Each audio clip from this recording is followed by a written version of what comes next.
ফুটবলের শেষ সেকেন্ড পর্যন্ত নাটকীয় খাখে বলে তা দেখা গেল বেলজিয়াম ও সেনেগালের এই ম্যাচটি।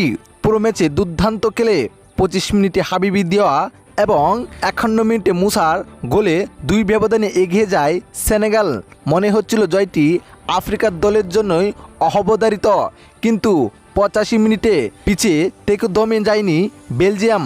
মাত্র 3 মিনিটে এক অবিশ্বাস্য জড়ো পুরো ম্যাচের ভাগ্য বদলে দেয় তারা। 86 মিনিটে রোমেরু লুকুর এবং 89 মিনিটে আরেকটি দুর্দান্ত হেডে গোলে 2-2 ব্যবধানে সমতায় ফিরে আসেন ইউরোপের এই দলটি। এরপর খেলা গড়ায় অতিরিক্ত সময়ে। ম্যাচের 101 মিনিটে গোঠে আসলো বিতর্কিত ডি বক্সের ভিতরে এক খেলোয়াড় পড়ে গেলে ডিআর প্রযুক্তির সাহায্য বেলজিয়ামের পক্ষে বিতর্কিত পেনাল্টির সিদ্ধান্ত দেন রেফারি।